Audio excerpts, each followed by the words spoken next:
Assalamualaikum, hai aku Dinda Febria dan mari kita berkreasi. Berkreasi, berkarya, berprestasi dan belajar bareng-bareng, ya kan? Harus tetap punya semangat muda walaupun udah tua. Oke lah ya. Dan waktu itu kan kita belajar bareng-bareng tentang lipatan daun pisang untuk alas tumpeng beraneka macam. Kemudian kali ini kita akan belajar bareng-bareng tentang lipatan daun pisang yang bisa digunakan untuk wadah atau bungkus makanan. Nah, ada 18 macam yang bisa aku share untuk teman-teman semua. Dan nantinya akan aku bikin jadi 3 video biar durasinya nggak kepanjangan. Jadi kalau bikin 3 video kan nanti video yang pertama nonton sekarang, terus nonton ntar malam, nonton berikutnya kapan. Ya kan kayak gitu, jadi lebih baik dipotong jadi 3 video sekalian. Oke ya. Nah, ada 18 lipatan yang bisa aku share. Yang pertama adalah lipatan pincuk. Kalau orang Jawa pincuk ya, kayaknya nggak terlalu diucapkan pincuk. Oke, caranya gampang banget. Kebutuhan daun itu tergantung dari kebutuhan untuk wadah apa. Nah, ini yang kecil aja, segini. Nah, kemudian kita lipat jadi 2. Oke, kalau ini bukan untuk makanan berat tapi untuk jajanan. Kemudian, ini jempol atau ibu jari menekan ke belakang. Kemudian jari telunjuk menekan ke depan. Yang ini sebagai penyeimbang. Oke. 1, 2. Yes. Langsung deh, ya kan? Gampang banget gini. Aduh. Kemudian kita tusuk pakai apa ini? Ini pakainya tusuk gigi ya. Tapi bersih. Nah, fungsinya apa nih lipatan pincuk? Lipatan pincuk yang besar itu bisa untuk sego pecel, sego langgi, sego liwet, lontong, sate itu ditata-tata lontongnya, kemudian dikasih beberapa tusuk sate. Tapi nggak sekecil ini juga Dinda. Ya ini kan cuma untuk tutorial aja. Widih, tutorial. Nah, kalau yang sekecil ini bisa buat apa? Bisa buat apa aja.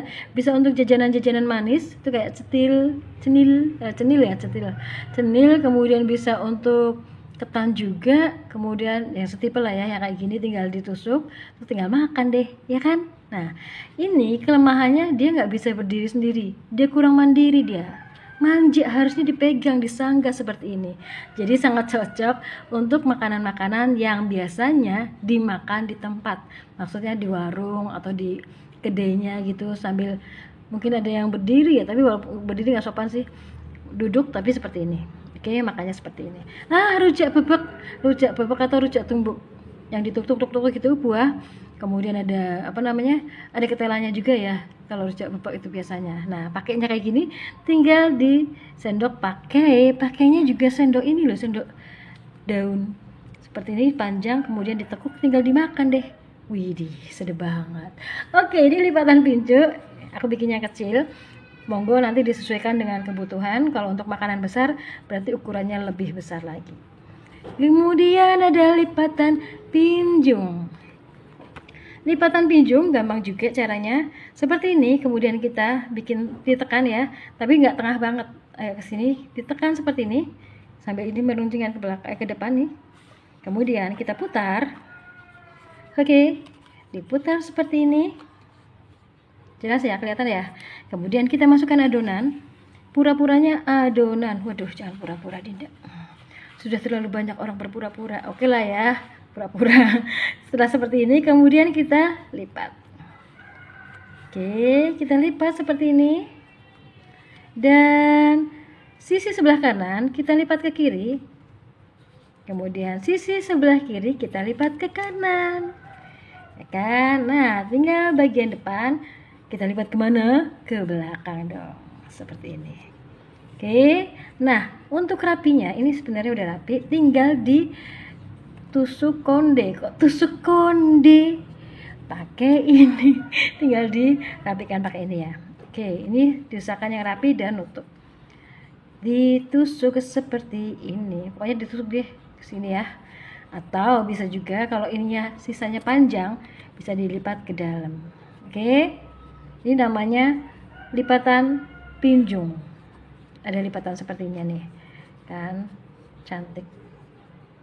Oke, bisa untuk kue apa aja ini? Ini bentuk macam-macam, bisa untuk kue Bugis, kue cangkuli, kemudian bisa untuk bacang, kue bacang. Kue bacang itu ada dua lipatan. Ada yang pakai ini seperti ini, pakai lipatan pinjung, atau ada juga yang pakai lipatan sumpil. Kemudian untuk kue bungka rampai, kemudian ada untuk beberapa botok. Tahu nggak makanan botok tahu ya, yang pakai apa namanya, kelapa muda itu.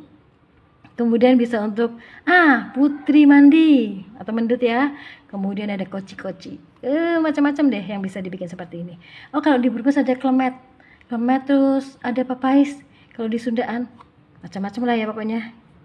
Ukurannya bisa besar atau kecil tergantung kebutuhan. Oke, ini namanya lipatan pinjung, kemudian ada lipatan samir. Nah, sebenarnya samir itu bukan nama lipatan, tapi bentuk seperti ini. Bisa kecil, bisa besar banget, yang fungsinya untuk alas. Bisa untuk alas tumpeng, alas piring, atau mungkin alas kue. Yang kecil ini bisa untuk alas kueku. Adonannya dari tepung ketan yang warnanya merah, di dalamnya kumbu. Biasanya seperti itu, kueku. Tapi agak oval ya. Itu namanya samir. Samir juga sama seperti kue samir, ya kan? Nah, ini kecil, besar, sedang. Kalau bentuknya seperti ini namanya samir. Oke, kemudian ada lipatan sudi. Sudikah kamu? Sudikah kamu? Waduh, lagunya siapa ini? Traveling Bells. Waduh, ingat banget ya, zaman kuno. Jadi ada lipatan sudi. Yang kita butuhkan untuk membuat lipatan sudi adalah si samir ini. Bisa dibuat lipatan sudi besar atau kecil seperti ini, boleh. Nah, caranya bagaimana? Cara yang paling mudah sebenarnya dari belakang. Kemudian kita tekan tengahnya, kemudian kita lipat. Nah, sebentar, seperti ini, ya kan? Sininya diusahakan rapi. Kemudian kita balik dan tekan-tekan tepiannya. Nah. Tekan-tekan tepiannya seperti ini. Hati-hati biar enggak pecah. Oke, sampai dia bisa menjadi gunung di sini, di tengahnya. Kecil. Oke, kemudian kita sematkan ini, atau dari depan juga bisa. Ini dari belakang ya. Kalau dari depan ya langsung aja. Nah, sebentar. Oke, tapi ini tekan ke atas pelan-pelan biar enggak pecah. Oke, memang lebih mudah dari belakang. Nah, ini jadi nih kan, gampang. Kemudian disemat dengan tusuk gigi atau piting yang kecil. Oke, jadi ya. Kemudian dirapikan. Oke, untuk lipatan sudi ini bisa untuk wadah apa aja. Kalau ukurannya besar bisa untuk nasi dan lauknya. Seperti tadi apa? Takir ya. Takir. Seperti tadi pincu, dia nggak bisa mandiri, dia harus dipegang, disangga, ada nasinya, kemudian lauk pauk. Atau bisa juga kalau ukurannya agak kecil, bisa untuk aneka macam kue manis, kue tradisional seperti klepon, kemudian ditabur kelapa, kemudian ada ketuk juga bisa, tiwul, ketan, kemudian ongol-ongol, tenil, apa aja deh, monggo pakai wadah seperti ini. Atau kalau ukurannya lebih kecil juga bisa untuk aneka macam lauk yang digunakan untuk nasi berkat. Oke, ada sambal goreng kentangnya, kemudian ada rendangnya atau apa, satu, kemudian ditata di dalam wadah berkat. Jadi deh. Kemudian ada lipatan takir. Lipatan takir untuk jadi yang bagus kita, nah kalau udah hafal sih nggak apa-apa, kalau belum hafal bikin garis tengah dulu. Kemudian sisi kanan kiri dipertemukan di tengah. Biar apa? Kanan kiri nantinya ketinggiannya sama. Oke ya. Kalau bagian atas bawah sebenarnya tidak harus patokan, karena ketika dia ternyata tidak sama tinggal dipotong aja. Tapi kalau kanan kiri itu harus sama. Nah, seperti ini. Tinggal dilipat kanan kirinya seperti ini. Nah, ini kan tidak sama, bisa dirapikan.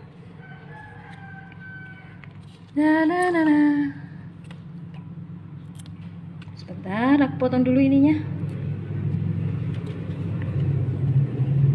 Oke.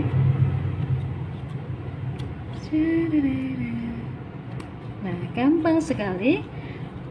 Kemudian sisi satunya sama. Ini gampang kan, langsung otomatis jadi nih ketika sudah ada lipatannya. Ya. Takir. Nah, ini yang namanya lipatan takir. Fungsinya untuk apa lipatan takir? Untuk aneka kue basah yang ada kuahnya, tapi diusahakan jangan kuah yang cair. Biasanya untuk kuah yang agak kental. Seperti misalnya bubur sumsum, kemudian biji salak atau bubur cadil itu sama. Kemudian bisa juga untuk kolak ditata dulu, pisang, kemudian ubinya, kemudian diguyur pakai kuah yang agak kental. Jangan yang cair banget, kalau cair banget biasanya nggak enak. Lagian kalau yang cair biasanya gampang bocor, ya kan? Nah, ini namanya lipatan takir. Bisa lebih rapi lagi seperti ini atau lebih cantik lagi. Nah, kalau yang rapi lagi dia bisa ini, lipatan sininya bisa lurus dengan ininya. Oke. Ini namanya lipatan takir. Kemudian yang keenam, untuk yang terakhir di episode ini, ada lipatan sumpil. Kalau beberapa tutorial membuat sumpil itu hanya seperti ini. Hanya dilipat segitiga. Jadi orang yang nonton mungkin agak bingung persepsinya seperti apa. Jadi lipatan sumpil seperti ini ya. Kita bikin dulu untuk contohnya. Ya, untuk contohnya seperti ini. Kemudian kita masukkan adonan. Sebentar, di sini pakai adonan apa? Bentar ya, kita bikin dulu segitiganya biar rapi. Oke. Kemudian kita lipat seperti ini biar rapi pula. Kemudian kita masukkan adonannya, mau adonan apa aja monggo. Nah, ini sayang, ini apa rambut ya? Oke, masuk seperti ini. Plung.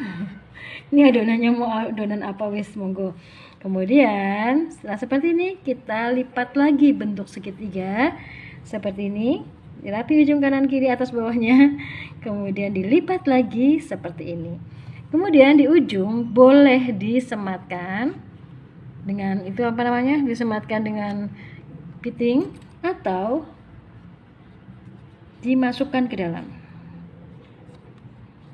Monggo yang lebih mudah, yang lebih aman untuk makannya bentuknya apa. Bentar ya, ini agak kaku nih. Kaku. Sebentar.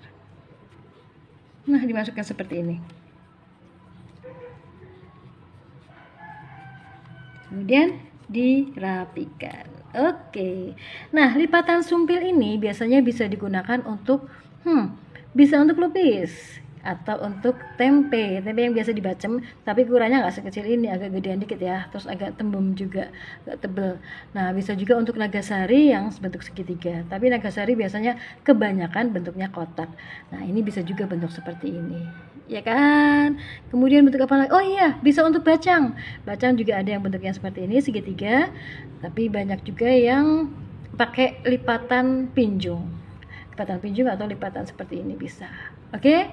Ada gambaran ya, lebih jelas ya daripada hanya tekuk-tekuk doang. Ini lebih berisi. Oke, ini untuk episode yang pertama, 6 lipatan sudah aku share. Kita belajar bareng-bareng lagi. Dan kalau ada manfaatnya, like, comment, share, and subscribe. Dan jangan lupa tekan tombol notifikasi. Aku Dinda, thank you banget udah nonton ya. Assalamualaikum, semoga ada manfaatnya. Sehat selalu, bye-bye.